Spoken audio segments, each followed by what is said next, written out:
Hello and welcome back. प्यारे बच्चों, आपको पता है हम कंप्यूटर के आज तक के पुराने एमसीक्यूज जो पेपरों में आए हैं वो डिस्कस कर रहे हैं। तो पिछला जो कंप्यूटर का एपिसोड हमने लिया था उसमें आखिरी क्वेश्चन ये था कि एमएस वर्ड 2019 में फॉर्मेट कॉपी करने के लिए क्या शॉर्टकट यूज होता है। तो मैंने आपको पढ़ाया था कि अगर हम कंट्रोल+C दबाते हैं इससे होता है डेटा कॉपी। क्या होता है इससे? Data copy. और अगर हम कंट्रोल+Shift और की दबाते हैं इससे डेटा तो कॉपी होता है, फॉर्मेट भी कॉपी होता है। फॉर्मेट कॉपी का मतलब जहां से हम डेटा को कॉपी कर रहे हैं, जिस स्टाइल में, जिस टाइप में डेटा वहां लिखा है वो फॉर्मेट, वो स्टाइल कॉपी हो जाता है। ये आखिरी क्वेश्चन पढ़ा था हमने। आगे पढ़ेंगे हम अगला क्वेश्चन यहां से। इन एमएस एक्सेल 2019 आप देखेंगे ज्यादातर क्वेश्चन ऑफिस एक्सेल या पावर पॉइंट 19 से पूछे गए हैं। In excel 2019 which of the following key is use to go to view tab. View में जाने के लिए क्या करते हैं? अब सुनिए, पहले एक मेरी बात मैं आपको नोट करवाता हूं। मैं ये मान के चलता हूं कि आपने पहले से ये पूरा पढ़ रखा है, you have studied all this things. अब आपने किसी पेज पे पावर पॉइंट लिखा होगा, आपने नोट्स तो बनाए होंगे ना, किसी जगह पे आपने एमएस वर्ड लिखा होगा, किसी जगह पे आपने एक्सेल लिखा होगा। तो जब आपने कोई देखा कि प्रीवियस ईयर एक्सेल से सवाल पूछा गया, आप फौरन जाओ एक्सेल के, जहां आपने एक्सेल के बारे में चीजें नोट करी हुई हैं वहां ये चीज अपडेट कर दो। जहां आपने देखा पावर पॉइंट पड़ा है तो पावर पॉइंट में जहां कुछ लिखा है तो वहां नई चीज अपडेट कर दो। इसी तरह अगर वायरस से कोई सवाल आ गया तो वायरस में अपडेट कर दो, एंटीवायरस में कोई सवाल आ गया तो एंटीवायरस में अपडेट कर दो। इस तरीके से आपको क्या होगा, एक तो आप वो नोट खोलेंगे, आपको रिकॉल हो जाएंगी चीजें और नई चीज ऐड भी हो जाएगी आपकी डिक्शनरी में। ऐसे चीजें याद करी जाती हैं। देखो जी, एक्सेल 2019 में व्यू टैब के लिए क्या करना पड़ता है हमें। तो व्यू टैब के लिए ज्यादा तो डिस्कस नहीं करेंगे हम, बस Alt+W से हम व्यू टैब में जाते हैं। Alt+W से हम कहां जाते हैं? व्यू टैब में। ठीक है जी। अगला सवाल आपकी स्क्रीन पे है 10 रुपए के लिए। देखो, ये कहता है कि पर्सनल कंप्यूटर, लैपटॉप, टैबलेट्स, ये किस टाइप के कंप्यूटर हैं? क्या ये सुपर कंप्यूटर हैं? क्या ये मेनफ्रेम कंप्यूटर हैं? क्या ये माइक्रो कंप्यूटर हैं? क्या ये मिनी कंप्यूटर हैं? ये क्या है? तो पहले मैं आपको बताऊं, ये सुपर कंप्यूटर नहीं है, क्योंकि सुपर कंप्यूटर वेदर फॉरकास्टिंग के लिए यूज होते हैं, मिलिट्री ऑपरेशन के लिए यूज होते हैं, हेल्थ एंड मेडिसिन में यूज होते हैं, तो they are not super computer. क्या ये मेनफ्रेम कंप्यूटर हैं? नहीं, मेनफ्रेम कंप्यूटर वो वाले कंप्यूटर होते हैं जो सर्वर पे यूज होते हैं। अब अगर आपने लिनक्स पढ़ा हो, आपने यूनिक्स पढ़ा हो, तो फौरन जाओ लिनक्स और यूनिक्स वाले पेज पे, वहां पे सर्वर ऐड कर दो। ठीक है। फिर क्या ये माइक्रो कंप्यूटर हैं? क्या ये मिनी कंप्यूटर हैं? तो पहले मैं आपको बताऊं, इन सारे कंप्यूटर में आईसी यूज होता है। क्या यूज होता है? आईसी। अब आपको आईसी से बात आ गई तो आप जल्दी जल्दी जनरेशन वाला पेज खोलो, बताओ पहली बार किस जनरेशन में आईसी यूज हुआ था, किस जनरेशन में रैम का कंसेप्ट आ गया। तो ये आ गया जी माइक्रो कंप्यूटर की कैटेगरी में। क्या आ गया? माइक्रो कंप्यूटर की कैटेगरी में। जिस कंप्यूटर में आईसी यूज होता है ऐसे कंप्यूटर को बोलते हैं माइक्रो कंप्यूटर। ठीक है जी, पता चल गया। चलें आगे, अगला क्वेश्चन देखो, what is the full form of FDP. अब मैं एफडीएम, अब मैं आपको यह भी बता दूं कि कुछ चीजें ऐसी हैं जो कभी कभार पेपर में आती हैं जो रिपीट नहीं होंगी हैं, तो ये उनमें से एक क्वेश्चन है। इसलिए ऐसे क्वेश्चन पे हम ज्यादा रोशनी नहीं डालेंगे, बस ये बता दूं आपको कि प्रिंटिंग में अलग अलग प्रोसेस होती हैं, रास्टिंग होता है, फ्यूजिंग होता है, हीट जनरेशन होता है, क्लीनिंग होता है, प्रिंटिंग होता है। तो अलग अलग स्टेप्स होते हैं। उन स्टेप में से एक स्टेप है एफडीएम। एफडीएम और एफडीएम का फुल फॉर्म होती है फ्यूज्ड डेपोजिशन मॉडलिंग। क्या होती है? Fused deposition modelling. अब फ्यूज डेपोजिशन मॉडलिंग क्या होती है, इसमें हम रोशनी नहीं डालेंगे, बस याद रखना आपने एफडीएम होता है कुछ। चलिए जी आगे चलते हैं। Which database model organizes its data element as multiple tables with rows और columns। अब फौरन जाओ डीबीएमएस वाले पेज पे जहां आपने डेटाबेस मैनेजमेंट सिस्टम पढ़ा है। तब आपने पढ़ा होगा कि अगर डेटा वर्टिकल रिप्रेजेंट किया जाए, इसको बोलते हैं हैरारिकल डेटाबेस। क्या बोलते हैं?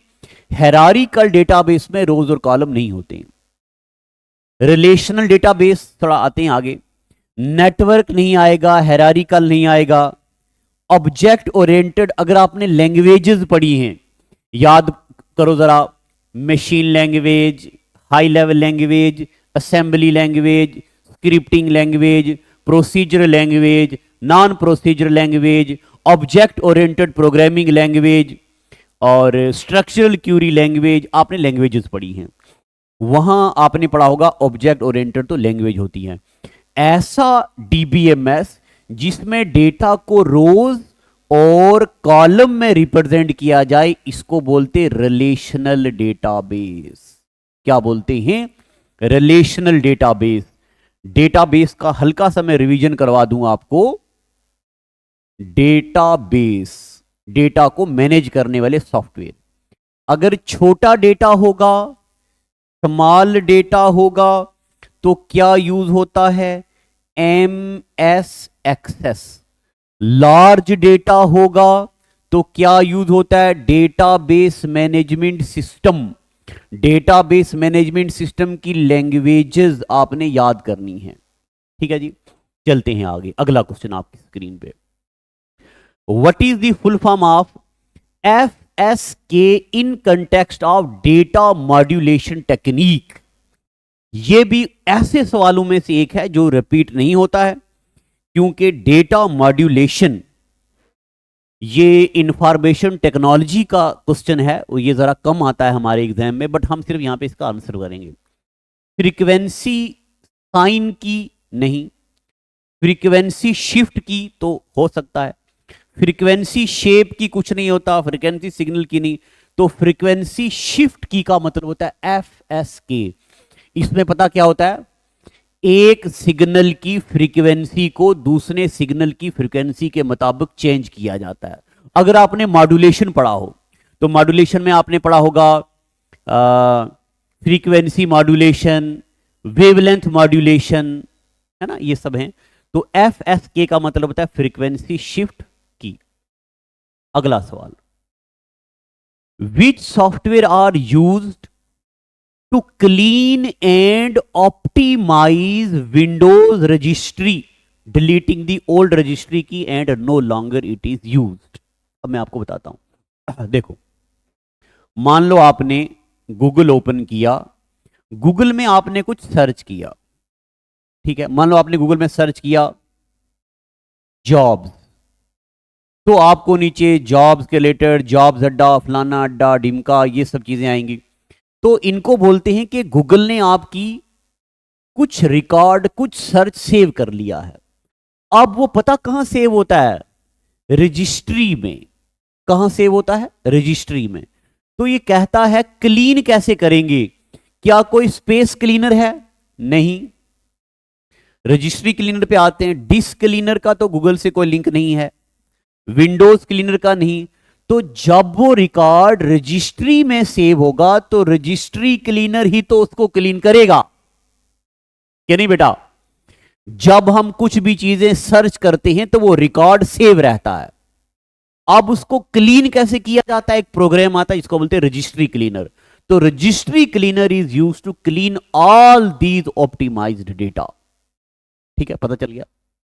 चलते हैं आगे अगले सवाल पे। Dash contains photo cell in a small tube. इसी स्मॉल ट्यूब में photo cell, photo is related with light, photo cell, and is use to select object directly on the computer screen. बताओ इनमें से कौन सी ऐसी चीज है जो ट्यूब है जिसके अंदर फोटो सेल हैं जो स्क्रीन में सिलेक्ट करने के लिए यूज होता है। तो क्या क्या है?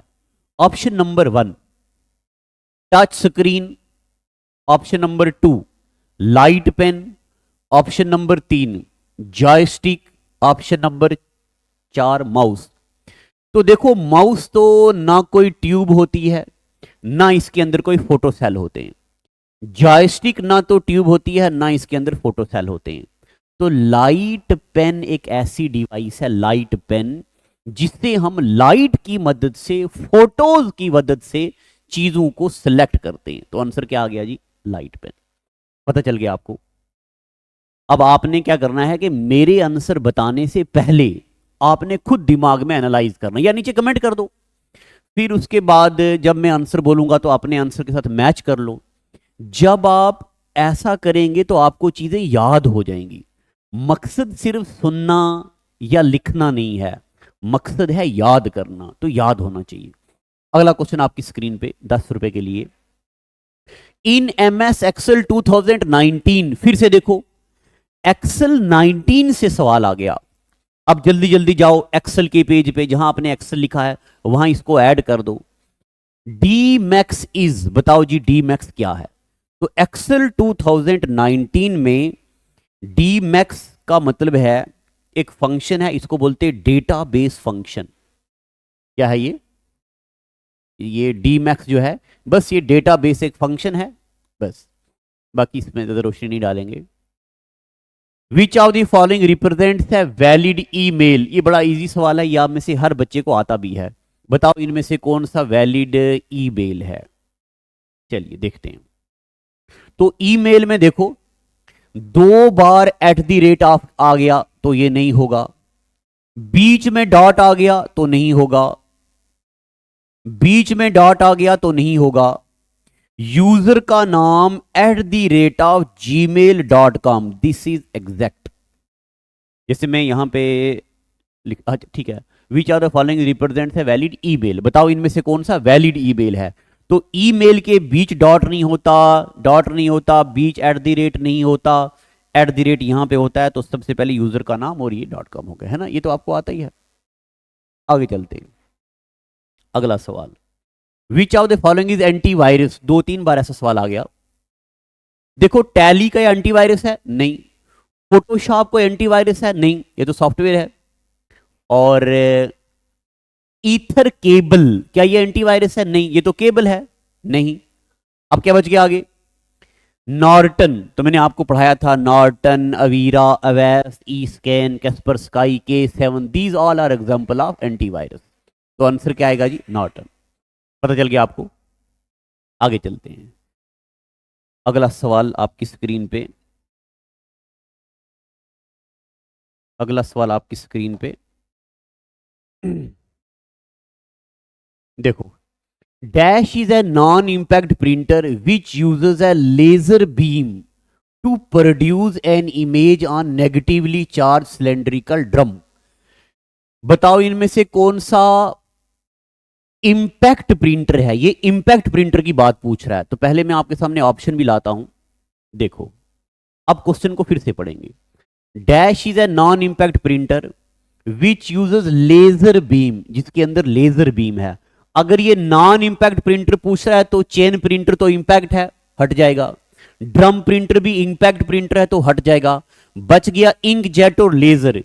इंक जेट में तो लिक्विड इंक पड़ती है, तो आ गया इसका आंसर लेजर प्रिंटर, जो लेजर बीम यूज करता है इमेज को प्रोड्यूस करने के लिए। ठीक है जी, पता चल गया आपको?